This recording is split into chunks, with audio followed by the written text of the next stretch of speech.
Hello बच्चों। कैसे हैं बेटे आप सभी? उम्मीद है बेटे आप सब बहुत अच्छे हैं। तो आप सभी का स्वागत है बेटे हमारी क्लास में।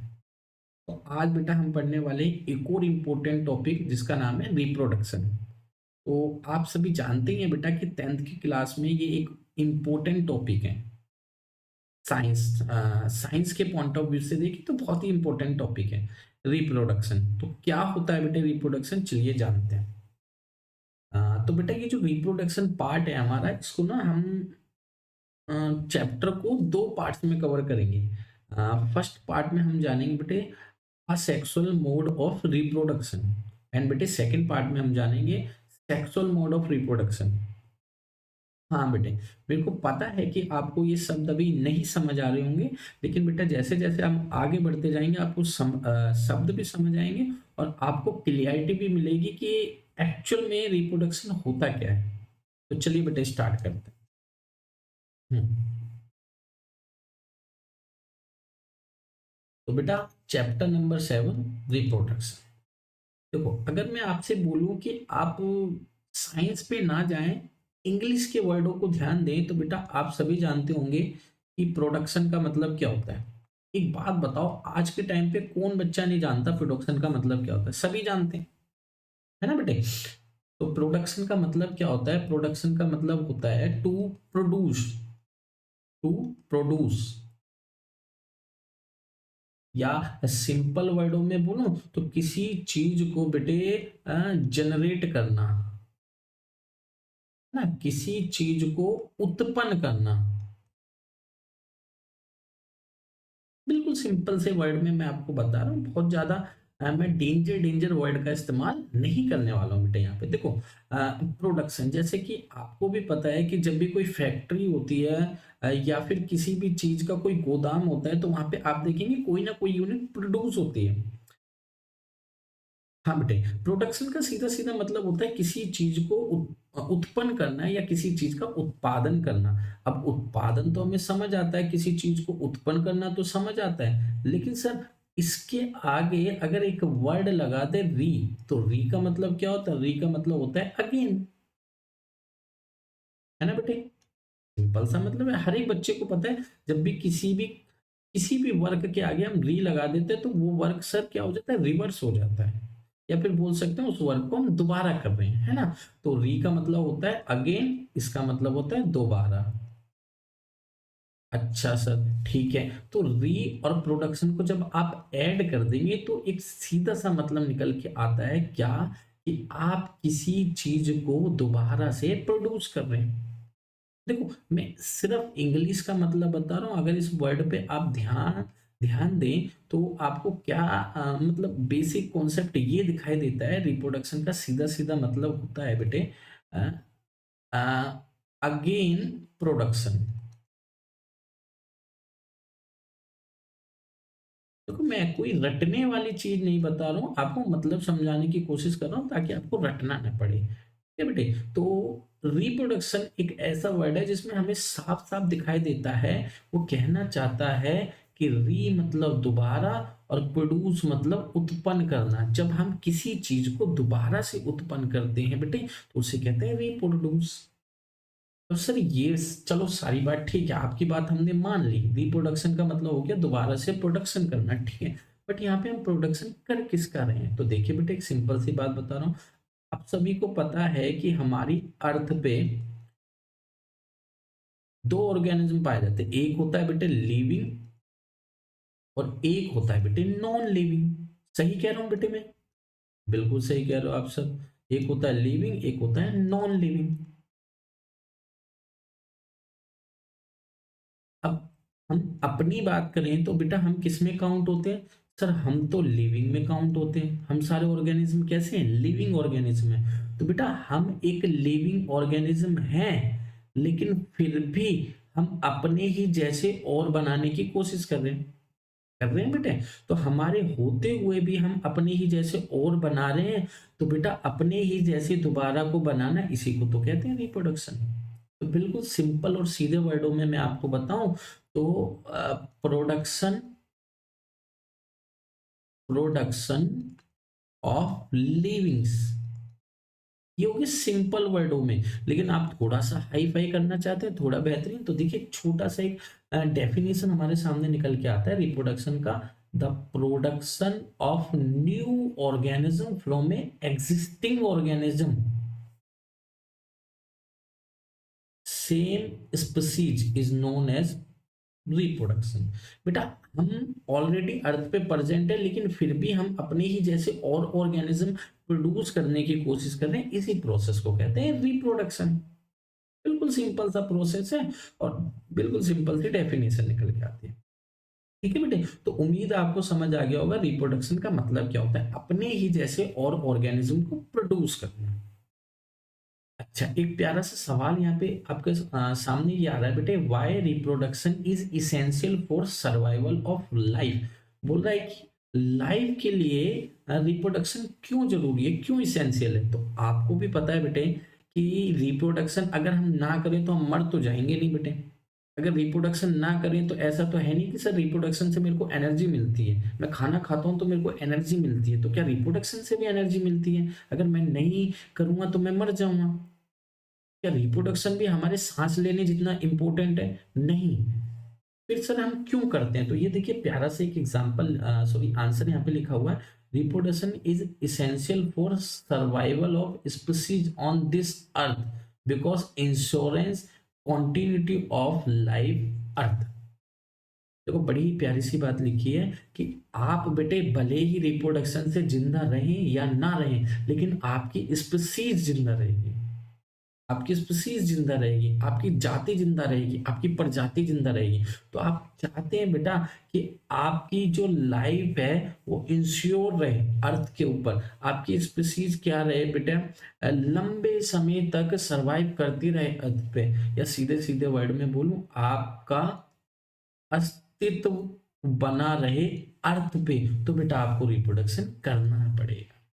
तो रिप्रोडक्शन क्या करता है, आपके अस्तित्व को बनाए रखने के लिए बहुत जरूरी है। ठीक है बेटे, तो समझ आ गया आपको रिप्रोडक्शन क्यों जरूरी होता है। आप खुद समझ सकते हैं कि अगर रिप्रोडक्शन नहीं हुआ होता लंबे समय से, तो बेटा क्या हमारे जैसी प्रजाति जो अभी मौजूद है वो होती? नहीं होती, बिल्कुल नहीं होती। तो सर रिप्रोडक्शन का ही तो हम हिस्सा हैं। आज हम हैं तो किसकी वजह से, रिप्रोडक्शन की वजह से। चलिए बेटे आगे बढ़ते हैं। तो सिंपल सा हमें समझ आ गया रिप्रोडक्शन होता क्या है। अच्छा बेटा अगर आप गौर करें चैप्टर को, तो चैप्टर का नाम ही क्या है, हाउ डू ऑर्गेनिज्म रिप्रोड्यूस, कि ऑर्गेनिज्म रिप्रोड्यूस कैसे करते हैं। तो अभी तक हमने क्या समझा कि ऑर्गेनिज्म रिप्रोड्यूस करते हैं, तो रिप्रोड्यूस का मतलब क्या होता है, रिप्रोडक्शन का मतलब क्या होता है, ये जान लिया बेटे। अब हम आगे बढ़ते हैं तो हम जानेंगे ऑर्गेनिज्म रिप्रोड्यूस कैसे करते हैं स्टेप बाय स्टेप। तो सबसे पहला टॉपिक आता है बेटे टाइप्स ऑफ रिप्रोडक्शन। तो रिप्रोडक्शन बेटा दो टाइप के होते हैं, असेक्सुअल रिप्रोडक्शन और दूसरा होता है सेक्सुअल रिप्रोडक्शन। अगर मैं आपसे बोलूं कि एक ऐसा रिप्रोडक्शन जिसमें सेक्स इन्वॉल्व नहीं करता है, सर ये सेक्स का मतलब क्या होता है। जैसे बेटे आप पढ़ते हैं जो हमारे आसपास होते हैं बेटे, वो दो टाइप के ऑर्गेनिज्म होते हैं, एक होता है बेटा मेल और एक होता है फीमेल। दो टाइप के ऑर्गेनिज्म होते हैं। अच्छा सर मान लो हमारे पास एक ऑर्गेनिज्म है, तो वो ऑर्गेनिज्म किस कैटेगरी से बिलोंग करता है, क्या वो मेल की कैटेगरी से बिलोंग करता है या वो फीमेल की कैटेगरी से बिलोंग करता है। तो हम बोलेंगे कि ये पर्सन का सर सेक्स क्या है। सेक्स मीन्स पर्सन किस कैटेगरी से बिलोंग करता है। अगर ये मेल कैटेगरी से बिलोंग करता है तो इस पर्सन का सेक्स क्या हो जाएगा, मेल हो जाएगा बेटे। लेकिन अगर ये फीमेल कैटेगरी से बिलोंग करता है तो इस पर्सन का सेक्स क्या हो जाएगा, फीमेल हो जाएगा। तो सेक्स का बेसिकली मतलब क्या होता है, कैटेगरी। तो अगर मैं आपसे बोलूं असेक्सुअल रिप्रोडक्शन, तो सीधे सीधे वर्ड में बोले जिसमें सेक्स इन्वॉल्व नहीं होता है। इसमें सेक्स का कोई इन्वॉल्वमेंट नहीं होता कि वो मेल है या फीमेल है। जस्ट क्या हो रहा है, रिप्रोडक्शन हो रहा है। रिप्रोडक्शन का मतलब अपने ही जैसा एक और ऑर्गेनिज्म प्रोड्यूस हो रहा है, लेकिन सेक्स किसी भी प्रकार से इन्वॉल्व नहीं कर रहा है। ठीक है बेटे, या फिर आप इसे दूसरे वर्ड में ऐसे समझ सकते हो जिसमें सिंगल पेरेंट्स होता है। क्या होता है बेटे, सिंगल पेरेंट्स। ठीक है, थोड़ा सा यहाँ पे स्पेस कवर करते हैं, इतना है। ठीक है बेटे आगे बढ़ो। तो सेक्सुअल रिप्रोडक्शन का सीधा मतलब निकल के आया सिंगल पेरेंट्स। है बेटे। अब सिंगल पेरेंट्स का मतलब यहाँ पे यही है जो अभी मैंने बता दिया, क्या सर, जिसमें सेक्स इन्वॉल्व नहीं करता। अच्छा, सेक्सुअल रिप्रोडक्शन बेटा जिसमें सेक्स इन्वॉल्व करता है, यानी कि सर सेक्स इन्वॉल्व करता है तो इसमें मेल भी होगा, बिल्कुल सही बात है, इसमें फीमेल भी होगा, बिल्कुल सही बात है, दो ऑर्गेनिज्म होंगे। ठीक है बेटे, और दो ऑर्गेनिज्म होंगे तो सिंगल पेरेंट तो होंगे नहीं, तो इसीलिए हम इसे बोलते हैं बाई पेरेंशियल। बाई पेरेंशियल यानी कि जिसमें बेटा दो पेरेंट्स मौजूद होते हैं, ऐसे सेक्सुअल रिप्रोडक्शन, सॉरी, ऐसे रिप्रोडक्शन को कहते हैं बेटा सेक्सुअल रिप्रोडक्शन। ठीक है, एक बार फिर से समझेंगे क्या बताया मैंने। मैंने बताया बेटे कि जिसमें सेक्स इन्वॉल्व नहीं होता, यानी सिंगल पेरेंट्स होते हैं, उसको कहते हैं sexual reproduction, sorry asexual reproduction. और जिसमें बेटा parents involve, by parents involve होते हैं, उसे कहते हैं बेटे सेक्सुअल रिप्रोडक्शन, जिसमें बेटा आइदर मेल और फीमेल, सॉरी बोथ मेल और फीमेल सेक्स दोनों प्रेजेंट होते हैं। ठीक है बेटे। हाँ, तो इतना समझ आ गया कि सर रिप्रोडक्शन दो टाइप के होते हैं, एक सेक्सुअल एक आसेक्सुअल। तो बेटा सबसे पहले हम थोड़ा थोड़ा सेक्सुअल आसेक्सुअल को कवर करते हैं, फिर हम आगे बढ़ेंगे। तो देखिए बेटे, आसेक्सुअल में क्या लिखा है था, production of a new organism from a single parent without involvement of gametes is called asexual reproduction.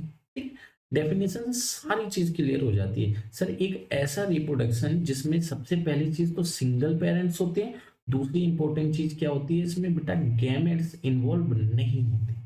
Gametes क्या होता है, ये वर्ड कैसे जनरेट हुआ धीरे धीरे आगे पता लग जाएगा, अभी आप इतना समझ सकते हैं, गैमेट्स इज बेसिकली मेल और फीमेल के रिप्रोडक्टिव सेल्स। ठीक है, जैसे एक मेल होता है और एक फीमेल होता है, तो इसको बेटा रिप्रोडक्शन करने के लिए छोटे छोटे सेल की जरूरत होती है, उस सेल को कहते हैं रिप्रोडक्टिव सेल।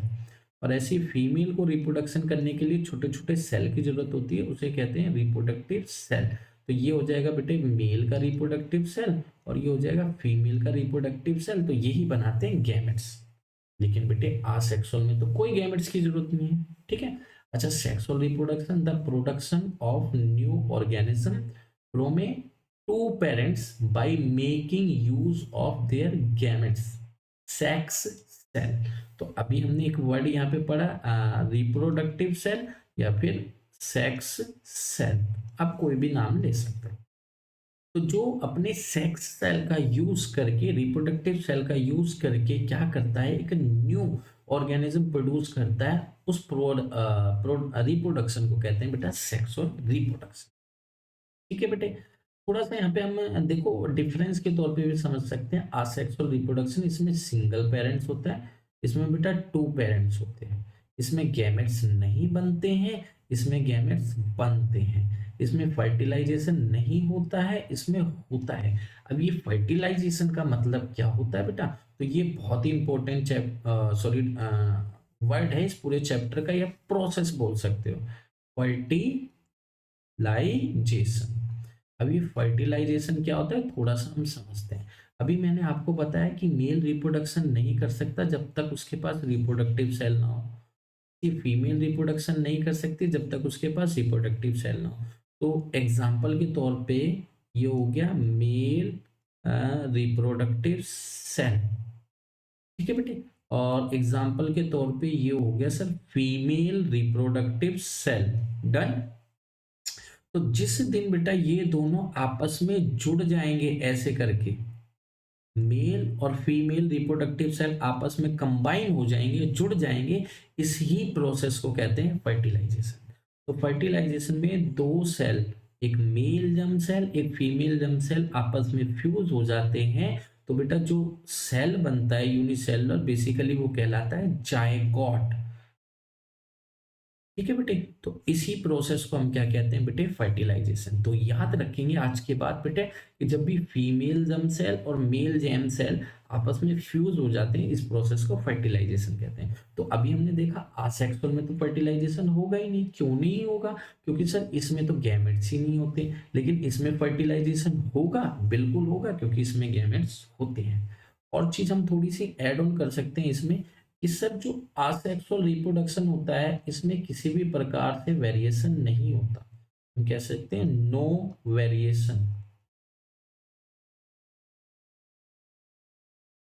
और इसमें वेरिएशन हो सकता है, अकर वेरिएशन। अब सर ये वेरिएशन वर्ड का मतलब क्या होता है? तो बेटा वेरिएशन वर्ड तो इंग्लिश का वर्ड है, इसका सीधा सीधा मतलब होता है डिफरेंसेस।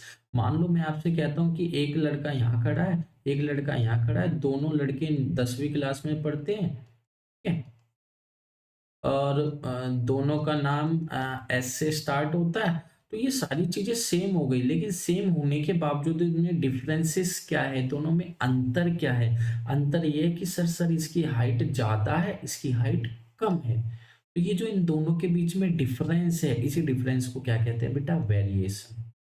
वेरिएशन का मतलब होता है डिफरेंसेस बिटवीन टू ऑर्गेनिज्म। दो ऑर्गेनिज्म के बीच में जो डिफरेंस होता है इसको कहते हैं वेरिएशन। तो आसेक्सुअल में वेरिएशन नहीं होता है, और सेक्सुअल में वेरिएशन होता है। एग्जाम्पल के तौर पे बताता हूँ बेटा कि एक अमीबा है, एग्जाम्पल ले लेते हैं, और वो डिवाइड होता है और बाद में दो अमीबा बनाता है, बेबी अमीबास, ठीक है। अब आप उसकी शक्ल देख के बता सकते हो बेटे कि ये अमीबा पहले वाले की तरह है या नहीं है? बोले सर ये तो इम्पॉसिबल सी बात लग रही है, हम उसकी शक्ल देख के पहचान तो सकते नहीं सर। नहीं पहचान सकते, है ना बेटे? क्यों नहीं पहचान सकते? क्योंकि ये हूबहू पहले वाले अमीबा की तरह ही है, बिल्कुल सेम, कोई चेंजेस नहीं आया है। तो इसमें वेरिएशन आ रहा है सर? नहीं आ रहा है। लेकिन आप सीधा सीधा समझ सकते हैं कि आप अपने फादर को ले सकते हैं, और फिर बेटा आप अपने आप को ले सकते हैं, सेल्फ। अब एक बात बताओ, आप में और आपके फादर में डिफरेंस है? हाँ सर डिफरेंसेस है, इसी डिफरेंस को कहते हैं वेरिएशन। यानी कि सर सेक्सुअल रिप्रोडक्शन में वेरिएशन होता है, असेक्सुअल रिप्रोडक्शन में वेरिएशन नहीं होता। बिल्कुल सही बेटे। और आगे बढ़ते हैं, जब वेरिएशन नहीं होता तो नो इवोल्यूशन। सर ये इवोल्यूशन क्या होता है तो समझते हैं बेटा। अच्छा सर वेरिएशन होता है, बिल्कुल होता है, तो इसमें इवोल्यूशन भी होगा। अब इवोल्यूशन क्या होता है देखिए बेटा, मैं आपसे बोलता हूं कि आप मान लो किसी के साथ मैरिड करते हो, ठीक है। मैरिड मतलब आप मैरिड हो, किसी के साथ आपने मैरी करिए बेटे। तो आप जब किसी के साथ शादी करते हो तो जाहिर सी बात है कि आपके बेटे चिल्ड्रंस होंगे। अब वो जो चिल्ड्रंस होंगे, आप देखेंगे तो कहीं ना कहीं आपके ही घर में सारे जने जब भी आपके चिल्ड्रंस को देखेंगे बोलेंगे ये तो पापा पे गया है, ये तो मम्मी पे गया है। ऐसा होता है? बिल्कुल होता है। तो हम कह सकते हैं कि हमारा बच्चा हमसे हल्का सा अलग है, बिल्कुल सही है सर। लेकिन जब ये आगे चल के किसी से मैरी करेगा, इसका जो बच्चा होगा बेटे वो इससे थोड़ा सा अलग होगा। बात तो सही है सर, लेकिन वो इससे थोड़ा सा अलग है, बट आपसे से तो बहुत अलग होगा। हाँ सर। और अगर बेटा ये आगे चल के मैरी करेगा तो ये इससे थोड़ा सा अलग होगा बेटे, लेकिन आपसे तो बहुत ज्यादा अलग होगा। तो ये जो आप देख रहे हैं ना वेरिएशन, बार बार आ रहा है वेरिएशन, थोड़ा थोड़ा वेरिएशन। देखो यहाँ वेरिएशन थोड़ा सा आया, small variation, small variation, small variation, लेकिन आप यहां से चेक करो तो बेटा वेरिएशन बहुत बड़ा है। ये जो लंबे समय तक वेरिएशन होता है तो ये जो पैदा करता है इसको कहते हैं बेटे इवोल्यूशन। इवोल्यूशन हो रहा है, और इवोल्यूशन के कारण आपकी प्रजाति चेंज होती है, ठीक है बेटे। तो इवोल्यूशन कब होता है? जब सेक्सुअल रिप्रोडक्शन होता है तो इवोल्यूशन होता है, अगर सेक्सुअल रिप्रोडक्शन नहीं होता तो इवोल्यूशन नहीं होता है, ठीक है बेटे। अच्छा सॉरी यहाँ पे थोड़ा सा आपको हम्म,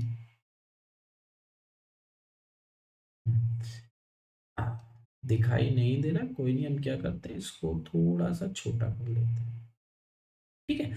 ओके फाइन। तो बेटा मैं यहाँ पे ये बता रहा था, जब वेरिएशन बेटा लंबे समय के लिए होता रहता है तो एक वर्ड क्रिएट होता है इवोल्यूशन, ठीक है। तो सेक्सुअल रिप्रोडक्शन में इवोल्यूशन होता है, असेक्सुअल रिप्रोडक्शन में इवोल्यूशन नहीं होता, ठीक है बेटे। तो उम्मीद है मेरे को कि आपको यहाँ तक की सारी चीजें समझ आ गई। हमने समझा बेटे रिप्रोडक्शन क्या होता है, और हमने समझा रिप्रोडक्शन कितने टाइप के होते हैं, दो होते हैं, सेक्सुअल और असेक्सुअल। चलिए बेटे आगे बढ़ते हैं। अब हम सीखेंगे बेटा जो सेक्सुअल रिप्रोडक्शन होता है वो फर्दर कितने टाइप का होता है। तो देखिए बेटे, तो सेक्सुअल रिप्रोडक्शन को हमने क्या कर रखा है बेटे, 6 टाइप में डिवाइड करा है बेटे। सबसे पहला है फीजन, दूसरा है बेटे फ्रेगमेंटेशन, तीसरा रीजनरेशन, फिर है बडिंग, वेजिटेटिव प्रोपेगेशन और फाइनली स्पोर फॉर्मेशन। तो यही सारी चीजें आज हम पढ़ने वाले हैं, यानी आज हम फोकस करेंगे सिर्फ और सिर्फ आसेक्सुअल रिप्रोडक्शन। तो सबसे पहले बेटे वर्ड आता है फीजन। तो नाम से ही हमें पता लग रहा है बेटे व्हेन। अच्छा, थोड़ा सा मैं यहाँ पे डिटेल में डिस्क्राइब करता हूँ। देखिए बेटे, जो हमारे आसपास ऑर्गेनिज्म पाए जाते हैं बेटे, अगर हम उनकी इंटरनली बॉडी स्ट्रक्चर को पढ़ें तो बेटा उसके अंदर या तो एक सेल होता है सिंगल सेल, या तो बेटे मोर देन सिंगल सेल, जिसे बोल सकते हैं हम मैनी सेल्स, है ना, या सिंगल सेल या मैनी सेल। ये जो सिंगल सेल ऑर्गेनिज्म होता है इसे हम कहते हैं यूनिसेलुलर। क्या कहते हैं बेटा, यूनिसेलुलर। लेकिन बेटा जो जिसमें मैनी सेल होते हैं, बहुत सारे सेल होते हैं, उस ऑर्गेनिज्म को हम कहते हैं मल्टी सेलुलर ऑर्गेनिज्म। ठीक है बेटे, यहाँ तक समझ आ रही बात है? ठीक है। तो सर हमारे आसपास दो ऑर्गेनिज्म होते हैं, एक यूनिसेलुलर ऑर्गेनिज्म होता है और एक हमारे आसपास होता है मल्टी सेलुलर ऑर्गेनिज्म। ठीक है बेटे, अब जब यूनिसेलुलर ऑर्गेनिज्म, एक ऐसा ऑर्गेनिज्म जिसके अंदर एक ही सेल है, सिंगल सेल, वो ब्रेक होता है, डिवाइड होता है, तो बेटा इस प्रोसेस को कहते हैं फीजन। मेरी बात को गौर से सुनना। लेकिन अगर हमारे पास एक ऐसा ऑर्गेनिज्म है जिसके अंदर बहुत सारे सेल हैं, अगर बेटा ये डिवाइड होता है, ब्रेक होता है, तो इस प्रोसेस को हम कहते हैं फ्रेगमेंटेशन। बहुत ही सिंपल सी बात बता रहा हूं। देखिए, अगर यूनिसेलुलर डिवाइड होता है, ब्रेक डाउन होता है फर्दर, तो उसको कहते हैं बेटे फीजन। लेकिन अगर मल्टी सेलुलर डिवाइड होता है या ब्रेक डाउन होता है, उसे कहते हैं फ्रेगमेंटेशन। अब बेटा आओ और डिटेल में इसको जानने की कोशिश करते हैं। देखो बेटा, when a unicellular organism like protozoa, bacteria split मतलब टूट जाना, और डिवाइड डिवाइड हो जाना, ठीक है बेटे, ब्रेक डाउन हो जाना। यूनिसेलुलर ऑर्गेनिज्म जैसे कि एग्जांपल के तौर पे प्रोटोजोआ, बैक्टीरिया, जब ये टूट जाते हैं, डिवाइड हो जाते हैं, form to to or more organism, form to or more organism. तो जब ये ब्रेक डाउन होते हैं तो या तो बेटे ये दो ऑर्गेनिज्म बनाते हैं या दो से ज्यादा ऑर्गेनिज्म बनाते हैं। फिर मेरी बात को ध्यान से सुनिएगा, क्या कह रहा हूं बेटा, कि एक यूनिसेलुलर ऑर्गेनिज्म ब्रेक डाउन होके या तो दो ऑर्गेनिज्म बनाता है, या फिर बेटे ये ब्रेक डाउन होके बहुत सारे ऑर्गेनिज्म बनाता है। इसी प्रोसेस को कहते हैं फीजन। बिल्कुल सिंपल सा प्रोसेस है। ऐसे समय एग्जांपल के तौर पे मेरे पास एक पेन है बेटा, अब मैं इस पेन को तोड़ू, एक सिंगल पेन है, इसको तोड़ता हूं मैं, तो बेटा या तो दो टुकड़े होंगे या तो बहुत सारे टुकड़े होंगे। तो इसी प्रोसेस को क्या कहते हैं बेटे, इसको कहते हैं फीजन। ठीक है बेटे, लेकिन इस फीजन के भी बेटा फर्दर दो पार्ट्स हैं बेटा, एक बाइनरी फीजन, मल्टीपल फीजन। यानी हो तो फीजन ही रहा है, लेकिन हमें ये बताया जा रहा है कि बेटे फीजन होने के बाद कितने ऑर्गेनिज्म बन रहे हैं। तो देखो नाम से ही पता लग रहा है बाई, अगर दो ऑर्गेनिज्म बन रहे हैं तो बाइनरी फीजन, अगर बहुत सारे ऑर्गेनिज्म बन रहे हैं तो मल्टीपल फीजन। यानी कि इस पेन के मैंने दो टुकड़े कर दिए तो बेटा बाइनरी फीजन कहलाएगा, लेकिन अगर मैंने इसके बहुत सारे टुकड़े कर दिए तो क्या कहलाएगा, मल्टीपल फीजन। ठीक है, तो ये देखिए बेटे बाइनरी फीजन को हमें डिटेल में समझा रखा है। When unicellular organism split into two daughter organism, यानी उसने बेटा दो ऑर्गेनिज्म प्रोड्यूस करे हैं डॉटर, तो उसको बोलेंगे बेटा बाइनरी फीजन, क्योंकि बाई का मतलब होता है बेटे टू। तो एग्जाम्पल आपके सामने अमीबा, पैरामीशियम और लेशमानिया, बैक्टीरिया, ये सारे के सारे कुछ ऐसे ऑर्गेनिज्म हैं जो बाइनरी फ्यूजन का यूज करते हैं रिप्रोडक्शन के लिए। तो ये हम एक बहुत ही प्यारा सा एग्जांपल देख सकते हैं अमीबा में। तो ये बेटा अमीबा है, ये इसका पेरेंट अमीबा है, न्यूक्लियस है, तो आप देख सकते हैं ये धीरे धीरे लार्ज हो रहा है, इसका न्यूक्लियस भी बड़ा हो रहा है, फिर न्यूक्लियस डिवाइड होता है और बाद में साइटोप्लाज्म डिवाइड होता है। अब सर ये साइटोप्लाज्म क्या होता है, तो ये अमीबा है बेटे, तो ये होता है बीच वाला पार्ट न्यूक्लियस, और ये बाकी का सारा जो हिस्सा देख रहे हैं इसे कहते हैं साइटोप्लाज्म। तो पहले आप यहाँ देख पा रहे होंगे बेटा न्यूक्लियस डिवाइड हो रहा था, फिर यहाँ पे साइटोप्लाज्म डिवाइड हो रहा है ना, और डिवाइड होने के बाद हमें मिलते हैं टू डॉटर सेल। तो रिप्रोडक्शन इन अमीबा, तो कौन सा रिप्रोडक्शन होता है अमीबा में, याद रखेंगे बेटा बाइनरी। बहुत ज्यादा एग्जाम्पल के तौर पे पूछा जाता है बेटे किसमें, आपके एग्जाम। पैरामीशियम, तो पैरामीशियम में अगेन देख सकते हैं आप बाइनरी फिजन। तो पैरामीशियम में एक पेरेंट सेल था, ये डिवाइड हुआ और उसके बाद दो हमें क्या मिल गए बेटा, डॉटर सेल मिल गए, किसके, पैरामीशियम के। तो अगेन बाइनरी फिजन इन पैरामीशियम। ठीक है बेटे, उम्मीद है बेटे यहाँ तक समझ आ रहा है आपको, साफ साफ सुंदर सुंदर। अगर अभी भी चीजें आपको डाउटफुल लग रही है तो बेटा आप क्या करते हैं, वीडियो को रिवाइंड करके देख सकते हैं, ये आपके पास प्लस पॉइंट है। आगे बढ़ते बेटे, आइए। तो हमने देखा बेटे कि फिजन दो टाइप में होता है, एक बाइनरी एक मल्टीपल। तो मल्टीपल फिजन में क्या है कि वही सेम यूनिसेलुलर ऑर्गेनिज्म स्प्लिट हो रहा है, डिवाइड हो रहा है, लेकिन टू में नहीं बेटा, मोर देन टू ऑर्गेनिज्म, यानी इस बार दो बच्चे नहीं होंगे। जैसे एग्जांपल देखिए, प्लाज्मोडियम का बेस्ट एग्जांपल आपके सामने, ये प्लाज्मोडियम है, न्यूक्लियस है, ये पेरेंट सेल है बेटा इसका। इसमें किस एग क्रिएट हो रहे हैं बेटा, इसको किस्ट कहते हैं। ठीक है, तो many nuclear contain in KIST, तो आप देख सकते हैं कितने सारे किस्ट बन रहे हैं, और जब ये ब्रेक डाउन होते हैं तो बेटा इतने सारे प्लाज्मोडियम प्रोड्यूस होते हैं। तो बेटा इसमें आप एक नहीं, मैनी प्लाज्मोडियम को एक ही साथ प्रोड्यूस कर सकते हो, तो इसी प्रोसेस को कहते हैं मल्टीपल फ्यूजन। ठीक है बेटे, तो ये चीज आपको क्लियर हो गई कि ऑर्गेनिज्म अगर यूनिसेलुलर है, ऑर्गेनिज्म अगर यूनिसेलुलर है तो उसमें सर क्या होता है, फीजन होता है। क्या होता है, फीजन होता है। लेकिन अब सर ये कितने पार्ट में ब्रेक हो रहा है, इससे हमें पता लगता है कौन सा फीजन। अगर दो पार्ट में ब्रेक हो रहा है तो बाइनरी फीजन है।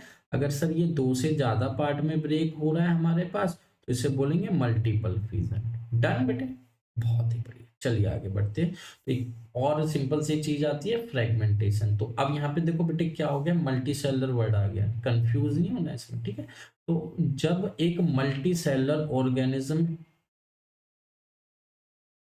The breaking of a body of a simple multi cellular organism into two or more pieces. ठीक है, तो अगर हमारे पास मल्टी सेलर ऑर्गेनिज्म है बेटा, वो दो या दो से ज्यादा पार्ट में डिवाइड हो जा रहा है, ब्रेक हो रहा है, तो इस प्रोसेस को क्या कहते हैं बेटा, फ्रेगमेंटेशन। तो डिफरेंस क्या है बेटे फ्यूजन में और फ्रेगमेंटेशन में, कि ये होता है मल्टी सेलुलर ऑर्गेनिज्म में और वो होता है सिंगल सेल ऑर्गेनिज्म में या यूनिसेलुलर ऑर्गेनिज्म में। तो एग्जांपल आपके सामने स्पाइरोगायरा और सी एनीमिया। ठीक है, तो स्पाइरोगायरा में आप देख सकते हैं इसके तीन पार्ट हमने करे और तीनों के तीनों एक न्यू ऑर्गेनिज्म में कन्वर्ट हो गए। तो ये है फ्रेगमेंटेशन। नेक्स्ट प्रोसेस बेटा रीजनरेशन। देखिए बड़ा ही प्यारा सा प्रोसेस है रीजनरेशन। थोड़ा सा मैं यहाँ समझाने की कोशिश करता हूँ, कभी कभार ना बच्चे डाउटफुल रहते हैं कि सर रीजनरेशन और पीछे वाले प्रोसेस में क्या डिफरेंस है। तो डिफरेंस ये है बेटे, मैं आपसे बोलूँ कि आपको एक छोटा सा एग्जांपल देते हैं कि आपके पास बेटा एक पैसेज है। अब बेटे इंग्लिश का एग्जाम देते हो तो आपको पता है एक पैसेज आता है, हिंदी में भी एक गद्यांश आता है। ठीक है, उसमें कुछ इंफॉर्मेशन दी जाती है बेटा, फिर उसके बाद आपसे एक सवाल पूछा जाता है, दो सवाल पूछे जाते हैं, तीन सवाल पूछे जाते हैं। ठीक है, तो आपसे जब वो सवाल पूछे जाते हैं तो इसमें जो भी चीज पूछी जाती है वो सारी की सारी इसमें बेटा इंक्लूड होती है कि नहीं होती। हाँ सर बिल्कुल होती है। तो मैं कह सकता हूँ कि आप जो भी यहाँ पे आंसर बनाएंगे वो सारा का सारा इसी में से होगा। हाँ सर इसी से होगा, तो आप आंसर यहाँ पे क्या करेंगे, जनरेट करेंगे। क्या करेंगे, जनरेट करेंगे। लेकिन आपसे मैं बोलता हूँ कि बेटा होली के ऊपर क्या करो, कुछ लाइनें लिखो, तो वो लाइनें ना आप क्या करोगे, प्रोड्यूस करोगे। तो सर प्रोड्यूस में और जनरेट में क्या फर्क है, सिंपल सा फर्क है कि जनरेट जब कर पाते हैं हम जब हमारे पास उससे रिलेटेड इंफॉर्मेशन होती है, लेकिन प्रोड्यूस का मतलब होता है कोई भी चीज जो पहले पहले नहीं थी उसे प्रोड्यूस किया जाए। फर्क समझ आया। तो रीजनरेशन में यही होता है बेटा, the process of getting a back a full organism from a body part, यानी हमारे पास ऑलरेडी बॉडी थी, उसी से हमने क्या करा है, उसे बचे हुए पार्ट को जनरेट किया है, दोबारा से रीजनरेट किया है। इसी को कहते हैं बेटा रीजनरेशन। एग्जाम्पल के तौर पे ये प्लेन एरिया आप देख सकते हैं, इस प्लेन एरिया का ऊपर का हिस्सा नहीं है, ये बेटा नीचे का हिस्सा है प्लेन एरिया के पास, ऊपर का हिस्सा नहीं है। तो ये पूरा ऊपर का हिस्सा क्या करेगा, ऐसे करके प्रोड्यूस करेगा। सॉरी जनरेट करेगा दोबारा से, इसी प्रोसेस को कहते हैं रीजनरेशन। तो रीजनरेशन का मतलब होता है अपनी ही बॉडी को दोबारा से जनरेट करना, लेकिन किस पार्ट से, जिस जो पार्ट हमारे पास ऑलरेडी है। तो ये जो आप एग्जांपल देख रहे हैं ये है प्लेनेरिया में रीजनरेशन। तो ये प्लेनेरिया बेटा जिसके हमने आप देख सकते हैं 3 टुकड़े कर दिए, लेकिन ये तीनों टुकड़े अपने बॉडी के पार्ट को रिकवर कर रीजनरेट कर लेंगे और 3 नए प्लेनेरिया आपको प्रोड्यूस होते हुए या जनरेट होते हुए दिखाई देंगे। ठीक है बेटे। एक और एग्जांपल हम ले सकते हैं हाइड्रा। हाइड्रा में भी रीजनरेशन का प्रोसेस होता है। कैसे होता है बेटा, देखो। तो ये हाइड्रा बेटा, हाइड्रा को हमने बीच से कट कर दिया, तो आप देख सकते हैं ये जो ऊपर का पार्ट था ये अपना नीचे का हिस्सा प्रोड्यूस करेगा और नीचे का पार्ट ऊपर का हिस्सा, और इसी प्रोसेस द्वारा आगे हमें एक नए हाइड्रा प्राप्त हो जाते हैं। तो ये रीजनरेशन था बेटे हाइड्रा में। और एग्जाम्पल यहाँ पे दिया जेलीफिश, कैटफिश और लीजार्ड। आप इनमें भी क्या कर सकते हैं, ये प्रोसेस दोबारा से देख सकते हैं। बडिंग बड़ा ही सिंपल सा प्रोसेस है, ऐसे समझो रिप्रोडक्शन बाय बर्ड, बस। मतलब नहीं समझ आया सर, बेटे बर्ड का मतलब आप ऐसे समझ सकते हैं, हिंदी में इसे कहते हैं मुकुल। अब ये मुकुल क्या होता है बेटे, तो आपकी स्किन के ऊपर ऐसे करके जब एक आप बोल सकते हो पीक टाइप की बन जाती है, तो इसी चीज को हम क्या कहते हैं, मुकुल कहते हैं, इंग्लिश में बर्ड कहते हैं। तो जब भी रिप्रोडक्शन हो रहा है, लेकिन किसकी हेल्प से हो रहा है, बर्ड की हेल्प से, तो नाम रख देते हैं बर्डिंग। बिल्कुल सिंपल सा। The process of reproduction in which small part of body of a parent organism grow out as a bud. Parents की बॉडी में से एक बर्ड ग्रो आउट होता है और वही डिटैच होके बिकम ए न्यू ऑर्गेनिज्म, और वही अलग होके एक नया ऑर्गेनिज्म में कन्वर्ट हो जाता है। इस प्रोसेस को कहते हैं बडिंग। बडिंग हाइड्रा में भी होती है, ईस्ट में भी होती है। तो हमें ये समझ आया सर, हाइड्रा में रीजनरेशन भी होती है और हाइड्रा में बडिंग भी होती है। तो हाइड्रा में बडिंग कैसे होती है, तो आपके सामने ये एग्जाम्पल। तो आप देख सकते हैं हाइड्रा, हाइड्रा में यहाँ छोटा सा क्या होता है, बर्ड प्रोड्यूस होना स्टार्ट हो रहा है। तो देखो डेवलपिंग बर्ड, और उसके बाद ये बर्ड न्यू बर्ड में कन्वर्ट हो गया और ये न्यू हाइड्रा में कन्वर्ट हो गया। तो बर्डिंग इन हाइड्रा। फिर बेटे बर्डिंग इन ईस्ट, ये ईस्ट है, ईस्ट में छोटा सा बर्ड निकला, फिर ये न्यू ईस्ट में कन्वर्ट हुआ, और उसके बाद आप देख सकते हैं बहुत सारे ईस्ट की चेन बन जाती है। तो ये बेटे बर्डिंग का प्रोसेस, ठीक है, हाइड्रा में और ईस्ट में। आगे बढ़ते हैं बेटे। आगे हमारे पास आता है एक और सिंपल सा प्रोसेस, लेकिन बहुत इंपॉर्टेंट, इसे कहते हैं वेजिटेटिव प्रोपेगेशन। वेजिटेटिव प्रोपेगेशन बहुत ही इंपॉर्टेंट कॉन्सेप्ट है, और बहुत ही इंपॉर्टेंट आप कह सकते हो जनरल नॉलेज के पॉइंट ऑफ व्यू से भी। देखिए आप सभी जानते हैं कि सर हम प्लांट ग्रो करते हैं, बिल्कुल सही बात है। कैसे ग्रो करते हैं सर, इसमें क्या बड़ी बात है बताने की। हमारे पास सीड होते हैं, नहीं होते तो हम लेके आते हैं, प्लांट ग्रो करते हैं। लेकिन कैसा महसूस होगा आपको जब मैं आपको बताऊं कि सीड की कोई जरूरत ही नहीं है। सीड की कोई भी जरूरत नहीं है प्लांट को उगाने में, लेकिन कुछ एक्सेप्ट केसेस हैं, उनको छोड़ के हर जगह ऐसा पॉसिबल नहीं होता।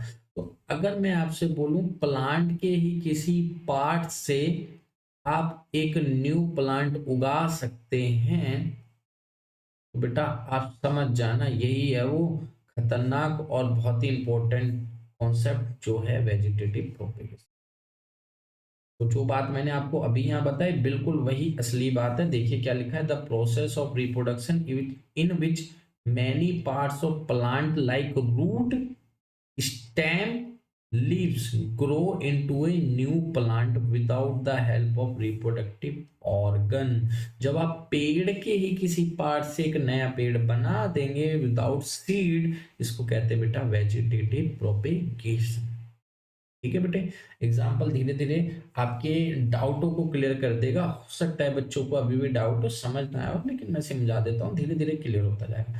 अब देखो आप ये लीफ देख रहे हो, ये बायरोफिल्म की लीफ है। इस बायरोफिल्म की लीफ के आप एजिस पे देखो तो एक छोटे छोटे प्लांट के तौर पे कुछ नजर आ रहा है। तो बेटा इसकी लीफ से ही एक नया प्लांट बनना स्टार्ट हो जाता है। तो हमने तो सीड डाला भी नहीं, तो इसी को तो कहते हैं बेटा वेजिटेटिव प्रोपेगेशन। चलो इसका भी एक और बेस्ट एग्जांपल बताते हैं। जब आप बेटा कहीं घूमने उमने जाते हो, रोड रोड पे जाते हो, तो आप देखते हो कि एक ट्री है और उस ट्री के यहाँ पे ऐसे करके रूट्स निकल रही हैं, बहुत सारी लटकती रहती हैं। हाँ सर, देखा तो है कभी कभार, वो बहुत बड़ा ट्री होता है बेटे। तो उसकी जो रूट होती है वो जब ज्यादा बड़ी हो जाती है तो वो अर्थ के पास आती है और अर्थ के कांटेक्ट में आते ही एक नया प्लांट में कन्वर्ट हो जाती है। देखो कितना सिंपल सा प्रोसेस है। हम कुछ भी नहीं कर रहे, सब कुछ नेचर द्वारा हो रहा है, इसीलिए ये नेचुरल भी होता है और मैन मेड भी होता है। अभी आगे हम पढ़ेंगे। लेकिन इतना समझ आ रहा है सर कि हमें सीड की जरूरत नहीं पड़ रही। इस प्रोसेस को कहते हैं बेटा वेजिटेटिव प्रोपेगेशन। फिर एक बार समझते हैं, जब प्लांट के ही किसी पार्ट से आप एक नया प्लांट बना लेते हैं, इस प्रोसेस को कहते हैं वेजिटेटिव रिप्रोडक्शन। ठीक है, एग्जाम्पल के लिए पायरोफिल्म की पत्ती से ही एक नया पौधा उगना स्टार्ट हो जाता है। अब मैंने आपको बोला कि ये नेचुरल होता है, लेकिन हम इनको देख देख के सीख चुके हैं और अब हम क्या करते हैं, रिप्रोडक्शन खुद भी करवा लेते हैं। इसको कहते हैं artificial propagation of plant. Plant का प्रोपेगेशन हम खुद कर रहे हैं अपनी टेक्निक के हिसाब से। तो बेटा इसे 3 पार्ट में पूरा कवर किया जाता है, cutting, layering, grafting. Cutting, layering, grafting. Cutting क्या होता है, तो आपको पता है कभी कभी हम किसी पौधे का कोई हिस्सा काट लेते हैं और काट के उसे उगा देते हैं, और क्या होता है वो उग भी जाता है। इसी प्रोसेस को तो कहते हैं कटिंग। तो कटिंग में आप रोज, ग्रेप्स, शुगर केन, बनाना, कैक्टस, इन सारी चीजों को उगा सकते हैं। जैसे एग्जाम्पल के तौर पे गन्ना सभी जानते हैं, शुगर केन बनाते हैं। तो ये जो बेटे गन्ना होता है, आप उसका गन्ना जो होता है ऐसे करके अगर आप उसका बीच का हिस्सा ऐसे काट के यहाँ पे गाड़ दे बेटा, तो वो भी ग्रो होना स्टार्ट हो जाएगा। कौन सा प्रोसेस है ये, इसे कहते हैं कटिंग। दूसरा प्रोसेस होता है बेटे लेयरिंग। इस प्रोसेस में क्या करते हैं, किसी प्लांट की एक एक ब्रांचेस को लेके हम क्या करते हैं, अर्थ में थोड़ा सा नीचे की तरफ डिगिंग करके बेटा इसको खड़ा कर देते हैं एज अ प्लांट। और थोड़े दिनों में आप क्या देखेंगे कि ये जो पार्ट है, ये वाला पार्ट यहाँ से जुड़ा हुआ है, लेकिन ये वाला पार्ट ग्रो हो रहा है। तो ये वाला पार्ट ग्रो हो रहा है तो इसकी जरूरत नहीं है, तो इसे रिमूव कर दिया जाता है और ये आगे अपना एक अलग प्लांट बन जाता है। और ये वाला A branch of plant can grow up by bending and pull down the ground and cover with most soil। ठीक है, tip of the branch expose हो जाती है, इसे कहते हैं layering. Third one is grafting. Grafting बहुत ही इंपॉर्टेंट प्रोसेस है बेटा। Method in which the cut of two different plant, one with root is sewn without root, are joined together in such a way that stem join and grow as a single plant। सीधे सीधा क्या कह रहा है कि अगर हमारे पास 2 plant है और दोनों को हम ज्वाइन कर देते हैं, एग्जांपल देखते हैं। 2 प्लांट है, दोनों को हम ज्वाइन करते हैं, ज्वाइन करने के बाद एक रिजल्टेंट प्लांट आता है। वो जो प्लांट होता है इसके द्वारा प्रोड्यूस हो रहा है ग्राफ्टिंग।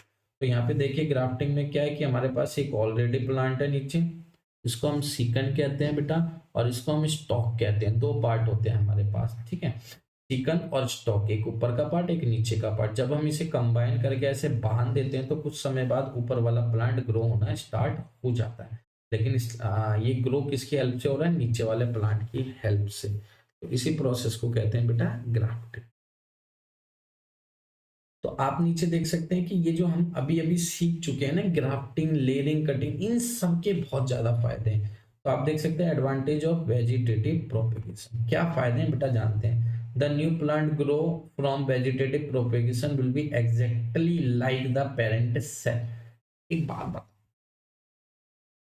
बहुत बार ये सवाल बच्चों के मन में डाउट बन के बैठा रहता है कि सर मान लो मैंने क्या करा, एक मैंगो का ट्री लिया और उसे ऐसे करके ब्रेक कर दिया और उसके ऊपर मैंने ऐसे करके एक क्या कहते हैं गुलाब का ट्री लगा दिया। तो सर ये है गुलाब यानी रोज का ट्री और ये है मैंगो का ट्री। तो क्या आपको लगता है कौन उगने वाला है, मैंगो या रोज? बताओ बताओ बताओ बेटे। तो बहुत बच्चों को लग रहा होगा कि सर इसमें जाहिर सी बात है, सीधी सी बात है, मैंगो नीचे लगा है तो मैंगो उगेगा। तो बिल्कुल नहीं उगेगा, कौन, रोज। अब दूसरे बच्चों का डाउट होता है सर रोज तो उग जाएगा यहाँ पे, पर रोज मेरे हिसाब से येलो कलर का रोज आएगा। अब बेटा येलो कलर का होगा तो फिर रोज क्यों बोलेंगे उसे, पर सर उगना तो येलो कलर चाहिए क्योंकि मैंगो है। तो यही हमारी गलती होती है, हमें लगता है ये सारे आपस में मिल जाएंगे, मिक्स हो जाएंगे और एक नई ब्रीड पैदा हो जाएगी, ऐसा बिल्कुल भी नहीं। अगर बेटे ऐसा होता तो आप अलग अलग प्रकार के बहुत सारे, आज आप अलग अलग प्रकार के बहुत सारे गुलाब देखते, बट ऐसा नहीं होता। यहाँ देखो साफ साफ लिखा है कि आप वेजिटेटिव प्रोपेगेशन से जो भी न्यू प्लांट उगाएंगे वो exactly like the parent plant, जैसा पेरेंट प्लांट होता था उसका वैसा ही होगा। ठीक है। दूसरी इंपॉर्टेंट चीज क्या है, the plant grow by it take less time as compare to normal process. अगर हम नॉर्मल प्रोसेस करते तो उसमें पौधे को उगने में जो टाइम लगेगा उससे कम टाइम में यहाँ पे पौधा उग जाता है। This process is also helpful to grow a plant that loss the property of producing seed. ऐसे पौधे बेटा जो सीड पैदा करने की पावर और प्रॉपर्टी भूल चुके हैं, खत्म कर चुके हैं, उनको भी पौधे को, उन पौधों को भी उगाने में बेटा ये हेल्पफुल होता है। यानी ये वो पौधे भी उगा सकता है जिनकी एबिलिटी समाप्त हो चुकी है क्या करने की, सीड प्रोड्यूस करने की। ठीक है बेटे, इतने इंपॉर्टेंट इसके फायदे ये सारे के सारे आप देख सकते हैं, कंटिन्यू कर सकते हैं। अच्छा बेटे, इसके बाद एक और प्रोसेस होता है, थोड़ा सा यहाँ पे वो मिसिंग है तो मैं आपको समझा देता हूँ। लास्ट प्रोसेस था स्पोर फॉर्मेशन। कौन सा फॉर्मेशन बेटे, स्पोर फॉर्मेशन। तो स्पोर फॉर्मेशन में क्या होता है, एक छोटा सा बैक्टीरियल फंगस होती है बेटे। एग्जाम्पल के तौर पे ले लेते हैं राइजोपस।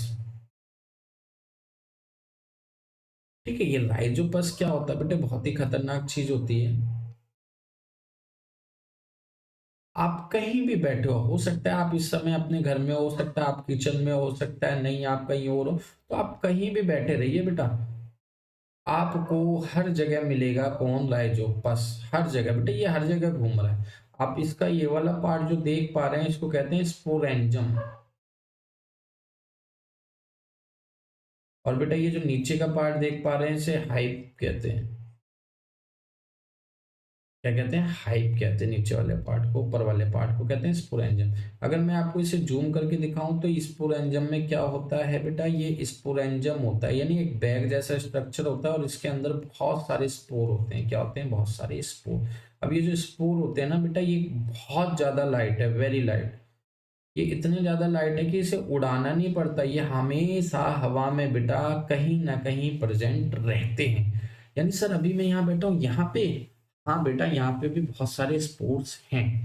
ये जो स्पोर्ट्स हैं ये बेटा इसके अंदर प्रेजेंट होते हैं, और ये जो स्पोर है ना, एक नहीं बेटे बहुत ज्यादा क्वांटिटी में। और हमें पता है एक स्पोर भी पूरा का पूरा एक नया राइजोपस पौधा क्रिएट कर सकता है, लेकिन यहाँ पे तो बहुत सारे हैं।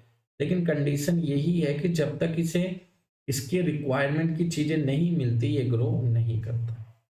ठीक है, तो ये इसकी थोड़ी एक डिसएडवांटेज है, बट ये इसका कह सकते हो फायदा भी है कि ये इतने ज्यादा क्वांटिटी में होते हैं कि इसको जनरली कुछ डेड भी हो जाए तो उससे ज्यादा फर्क नहीं पड़ता।